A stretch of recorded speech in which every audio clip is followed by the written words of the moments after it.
Victor Wembanyama. We talk about all-time greats. I said this before. It's defined by your post-season success. Well, Spurs have ended the OKC dynasty. Spurs and Knicks now. Someone will be a new champion. And let's look at that matchup. I'm gonna try to make a prediction. And did y'all hear what Rich Paul said?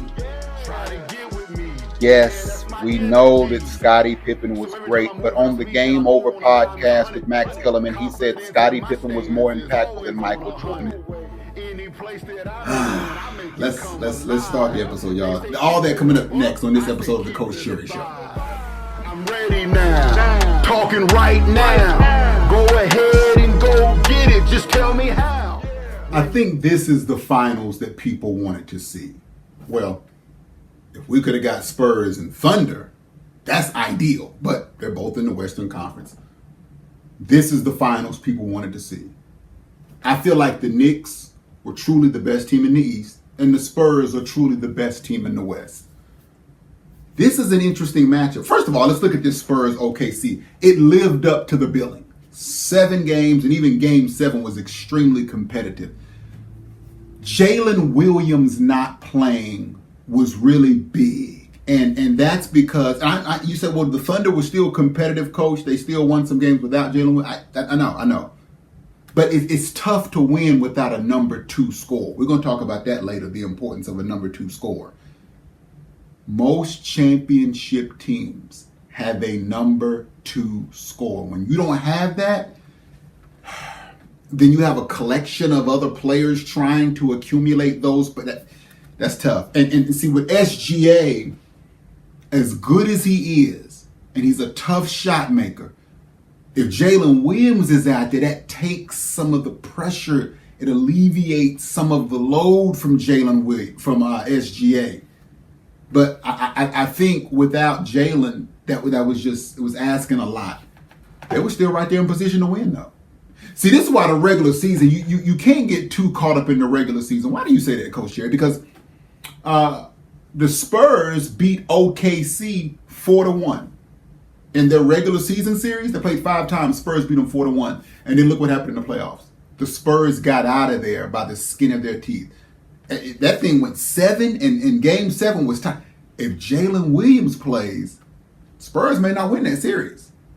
So you can't put a lot of stock into the regular season.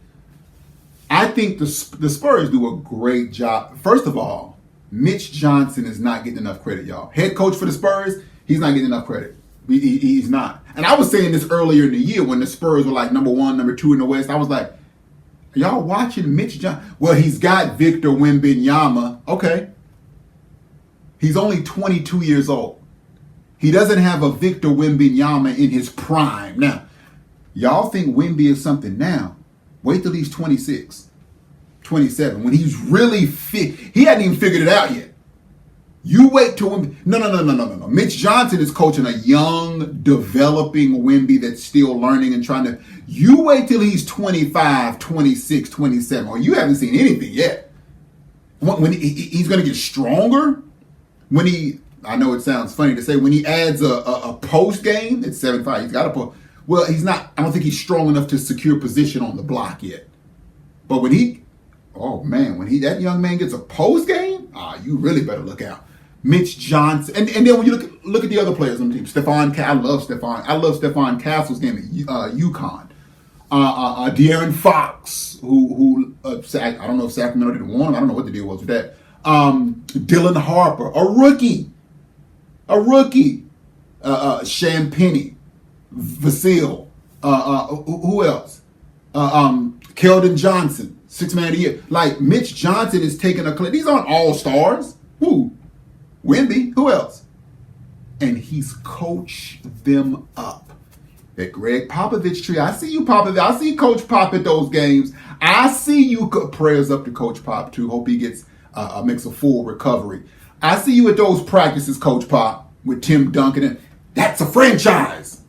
Is that why they didn't let Wemby come to Charlotte? Some people say the NBA didn't want Wemby to come to Charlotte. Remember that draft lottery that year in Charlotte? It was down to 2 teams, and it was the Spurs and the Hornets. And we as Hornets fans were thinking, oh man, we're going to get the number 1 pick. We're going to get Victor Wembanyama in Charlotte. The number 2 pick will go to the Charlotte Hornets. Oh my gosh. Now we got Brandon Miller. We got a very good player. But all Hornets fans were like, oh my goodness, we're about to get Wemby. And they say the NBA didn't let that happen because Charlotte didn't know what to do with Wemby. I don't know if that's true or not. But Victor Wembanyama now is in the finals. Legacies are defined in the postseason. Legacies are defined. He already has something on his resume. He has at the age of 22, he has a finals appearance on his resume already. Now, obviously, to be considered one of the greats, you're going to have to not only just win, you're going to have to win multiple titles. But he's already here at 22. The OKC run, it may be over. No team that has gone to the finals has gone back the next year since Golden State. And y'all, that's going back to like 2019. I'm talking about the champion or the runner-up. No, OKC beat Indiana last year. Neither team made it back. Go back all the way to Golden State 2019. The 2 teams that play in the finals, they have not made it back the next year since Golden State won the Western Conference in 2019. So, OKC, I don't know. I don't know, OKC. Is it over? I always say, and I know it's obvious, when you get to a championship, you got to win that thing. I remember watching, speaking of OKC, I remember watching them with Kevin Durant, Russell Westbrook, and James Harden, Serge Ibaka, that whole crew. They were young, and they lost to LeBron and the Miami Heat and those guys. And I remember watching that final saying, they got to win it this year. Oh, this team is young. They never made it back. I remember I was talking to one of my friends and I said, they got to win it now, man. They're not going to go back. This is it. Huh? It's a good thing that Giannis Antetokounmpo won that year. He hasn't been back since. Now, what if Giannis would have lost that year? That's it. The way his career is headed now, we don't know if Giannis is ever going to be in the finals again. That was it. Chris Paul, DeAndre Ayton, Devin Booker, that Phoenix team looked like, man, they got it together. They ain't been back since. The players aren't even, Chris Paul's retired, DeAndre Ayton's with the Lakers, and Devin Booker's over there by himself now. They ain't been back since. When you go, you got to win that thing. Charles Barkley he had one shot in Phoenix. I know he played Michael Jordan. I know that. Man, you got to find some kind of way to win it. Because you may not get back. And so Victor, same thing goes for Jalen Brunson and Karl Anthony Towns. They're in the finals. They have a chance to add to, especially Jalen Brunson, well, Karl Anthony Towns too, to add to their legacy. Where will Victor rank all time? Is it possible for Victor Wembanyama to go down as the greatest player of all time? Is that possible? Right now with Jordan, LeBron. That's the debate. Is it possible for Victor? And I'm not talking about anything ridiculous. I'm not talking about he has to win 7 times. Let's say Victor Wembanyama just wins 3 NBA championships. I'm saying just like it's not even easy to win 1. But let's say he wins 3 NBA titles. But because of his size and his uniqueness and his skill set, can he go down as the greatest? Can he break through that Jordan LeBron debate? I'll be honest with you. I'm impressed with his fire. That at his age, early in his career, his competitive drive. I haven't seen that from players that young. I just haven't. I haven't seen players compete at the level, because usually players at that age feel like they have time. I didn't make it this year. I'm only 22. I have plenty of other opportunities. But he has a mindset of, no, I'm trying to win right now. Right now. One of my buddies asked me a good question. You're speaking of where Wemby ranks all time. And I said, I got to think about this. He said, Coach, who was better at this age? Victor's 22. who was better at this age, Wemby or LeBron? I said, ooh, LeBron at 22. Let me go back and think what LeBron was doing. Oh, LeBron took Cleveland to the finals at 22. Interesting. Who was better? So Victor is taking the Spurs to the finals at 22. LeBron took Cleveland to the finals at 22. Who was better at 22? My goodness, why did y'all ask me that question? I would say LeBron. Both of them are unique. We hadn't seen anything like LeBron at age 22 either. 6'8", 6'9". The way he could handle the basketball, the way he could play make for himself and others. And obviously Wemby, we haven't seen anything like this. But I think that LeBron had less talent around him than Wemby. You know, when I look at that Cleveland team, I don't know if they had a guard as good as Stephon Castle. I don't know if they had a guard as good as De'Aaron Fox. I don't know if they had that. Because, yeah, I'm thinking of the players now in that Cleveland team. I wouldn't. Now, here's the only other possibility. If you say, Coach, he had just as much around him as Wemby does. If you say that, then what you're saying is Wemby has elevated the level of play of his teammates more than LeBron did. If you're saying, no, Coach, Ilgauskas, Boobie Gibson, I think Larry Hughes was on that team. No, Coach, he had just as much around him as Wemby. Then that means what you're saying is Wemby has made or elevated the play of his teammates more than LeBron did that season. I don't know. I don't know. Neither player was MVP that season. Wemby wasn't MVP this year. LeBron was not the MVP that year when he was 22. Wemby is the first unanimous Defensive Player of the Year. I think I would give the edge to LeBron, though. And also in the finals, it's interesting the connection that these teams, that discussion has. LeBron had to go against the Spurs. That's the Spurs dynasty. And they swept LeBron in Cleveland. I just don't think LeBron had enough help to be able to beat that Spurs team or even compete with that Spurs. I don't think he had enough around him. And it's also the other connection is Mike Brown, who's coaching the Knicks now in the finals, was LeBron's coach in the finals that year. But I would give an edge to LeBron being better at the age of 22. If somebody said Wemby, I wouldn't argue against that, but I would go LeBron. I think Wemby, my only concern with Wemby is at 7'5", what is the longevity of his career? That's my only concern. Can he play at an elite level for 12, 13 years at that height? I hope so. Again, now, he's doing stuff we haven't seen before. If he's able to do that, that is something that we have not seen. You know, remember the Sean Bradleys and the George Mirasan, I think the late, great George Mirasan, the late, great Manute Bol. They didn't have the longevity that Wemby is trying to accomplish. Did I say Sean Bradley? I think I said Sean Bradley. They didn't have, first of all, they weren't as good as Wemby.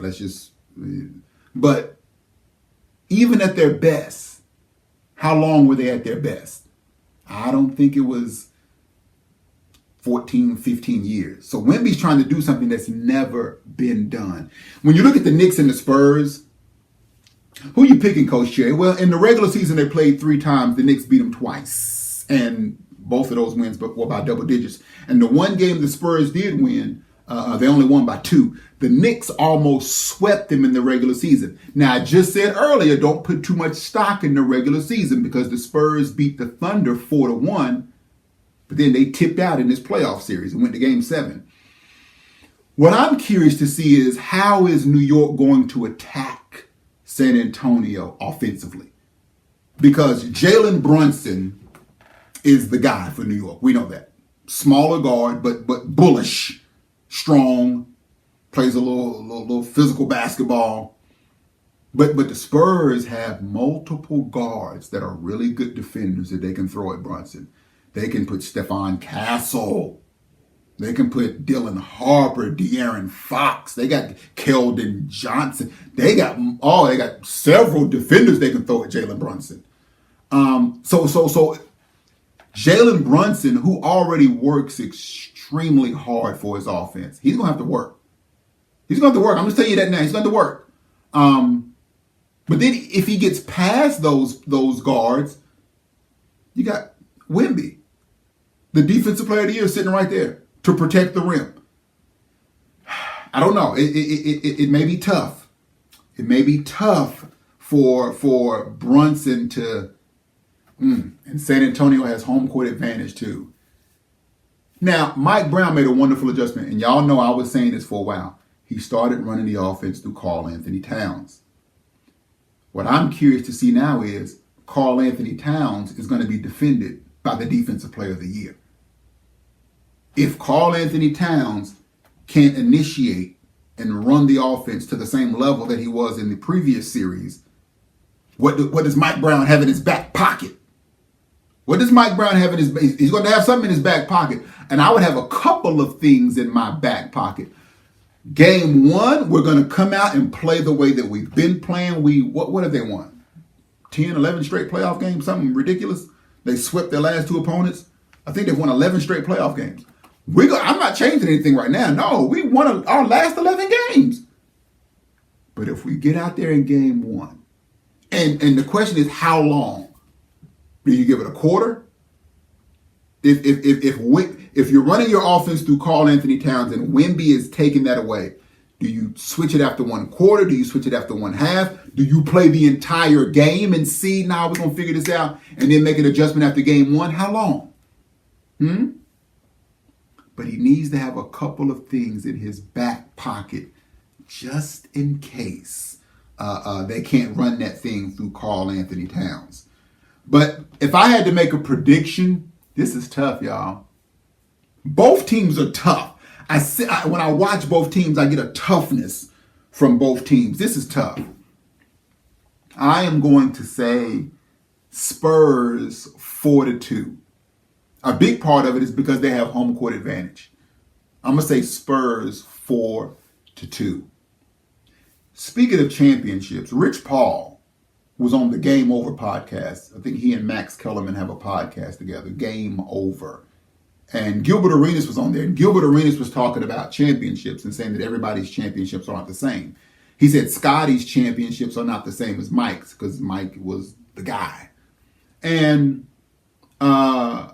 Rich Paul said, nah, he feels like Scotty's rings are the same as Mike because he says Scottie Pippen was more impactful than Jordan. Y'all, what are we doing?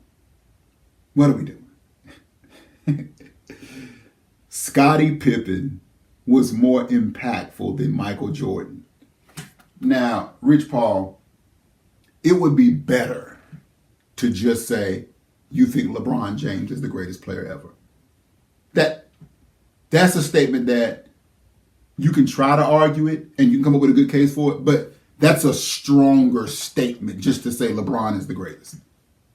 But to say Scottie is not, don't make a wild statement to try to diminish Jordan's legacy to elevate LeBron's. I know when you're discussing who's the better between the two, you do have to kind of diminish the other one to some degree. But don't do it with a wild statement like Scottie was more impactful than Michael Jordan. Y'all, come on, stop that. Stop that. Scottie Pippen was an elite defender. Let's not overrate this thing. Let's not overhype this thing. Scottie was an elite defender. Scottie's biggest asset to the Bulls was his defense. He was an elite defender. He could guard. Now, Michael was already an elite defender. You got to remember now, Michael was Defensive Player of the Year. Scottie Pippen never won Defensive Player of the Year. Michael was Defensive Player of the Year. And so it wasn't like Jordan couldn't defend. What Scottie allowed Jordan to do was come off the number one guy. Hey, Mike, I got it. You can guard the second best player. But Scottie allowed Mike to get sort of a breather on defense. But before Scottie got there, don't get it twisted.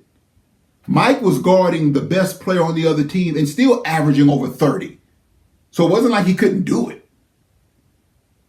Scottie Pippen just wasn't a scorer. Scottie's offense is a little overrated. Michael Jordan never played with the number 2 scorer. We talked about earlier, like SGA didn't have Jalen Williams, his number 2 scorer. And that's a big reason why they lost. You need number 2 scorers. The way Magic had Kareem, the second leading scorer of all time. The way the late, great Kobe Bryant and Shaq played together. Clay and Steph. You need a second scorer. But Mike never had that. You got to remember now, they played in the finals 6 times. Michael and Scottie. They played in the finals 6 times. That's a total, when you look at their series, some of them were 6-game series. None of them ever went 7. I think they had a 5-game series. But, yeah, they beat the Lakers, I think, 4-1. That was a 5-game series. But Scottie Pippen scored 30 points 1 time. Somebody didn't hear what I just said. In 35 NBA Finals games, Scottie Pippen scored 30 points once. Kyrie Irving, in 1 Finals against Golden State, when LeBron and Cleveland beat Golden State, just in that Finals alone, Kyrie Irving's had 3 30-point games. He even had a 40-point game that series. Michael never had that kind of teammate. Kyrie Irving had more 30-point games in 1 Finals than Scottie Pippen had in 6. Michael never had that kind of scoring help. Well, Scottie could score. It was just because Jordan was taking all the shots. Really? Well, Michael Jordan did step away for a year, and Scottie had the team to himself. Coming off 3 NBA titles. I'm talking about an experienced Scottie. He knows what it's like to be on the big stage. He's not afraid. And when he had the team to himself, he did get the Bulls to the second round. He got them to the playoffs, and they advanced. They lost to the New York Knicks in 7 games. And Scottie had to elevate his scoring so the team would be better. And so he scored 30 points 0 times. 0. So even when Michael was not there, Scottie still never scored 30. He just wasn't a scorer. Now, could he put the ball in the basket? Yeah. But could he explode and have a big night? Mike, I got it tonight. I'm going to go for 38. I'm going to go for 39. That just wasn't him. So Michael Jordan had to bring it every night scoring. Why he had to. The way that Kyrie had 41 in Game 6 against the Warriors, making that big shot over Steph. Not the big shot, but Game 6 he had 41. Mike didn't have that. Hey, Bron, I got it. I'm going to go for 40 tonight. Oh, okay, young fella, do your thing. And then the clinching game, when Kyrie makes that huge shot over Steph, Scottie just wasn't doing that. Scottie wasn't doing that. Mike, you got to take the shot. You got to bring us home, man.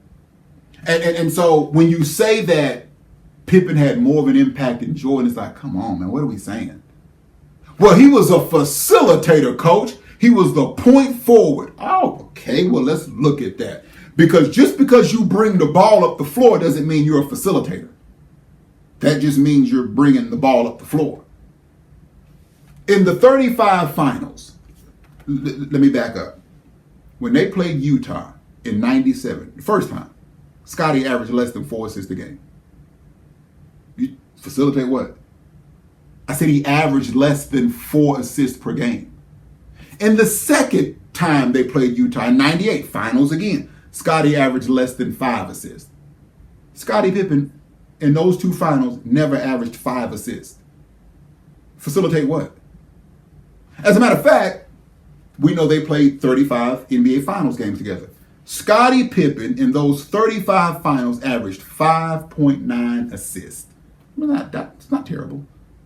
Michael Jordan averaged 6. Now, you can say Michael averaged more, 5.9, 6. You can say they averaged the same. So where was Scottie more impactful than Jordan? I did not say Scottie was not impactful. That's not what I said.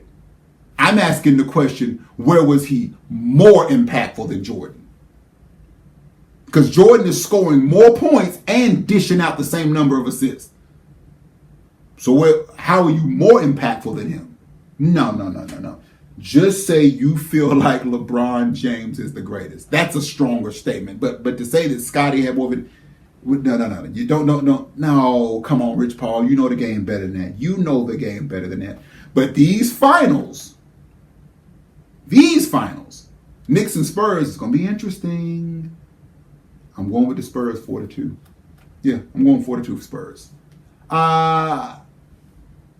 Will it go 7? That means I'm saying the Knicks. That means I'm saying the Spurs beat the Knicks at home. To wrap it up, that would be strong. That would be very strong. I'm gonna stick with that. I'm gonna stick with my statement. This has been another episode of the Coach Cherry Show. Thank you so much for tuning in to another episode. I am your host, Coach Cherry, Jesus Christ follower, husband, father, former college athlete, former head coach, and independent rap artist. My son, A-Train. Beats by A-Train on Instagram. Go follow that. Beats by A-Train on Instagram. He has an EP coming out soon. It's his first project. He's making beats now. Check him out. Beats by A-Train on Instagram. And also check out my oldest son. He does a movie podcast called Real Thoughts. Real REEL Thoughts with a Z at the end. Follow him on Instagram also. But until next time, thank you so much for tuning in. Hit that like and subscribe button. Signing off. God bless you. This is Coach Cherry. Peace. No regrets, cause now I know my encores help the new players to soar. Let it breathe. Black kid walking through a private school. Feeling out of place, what am I to do? Feeling some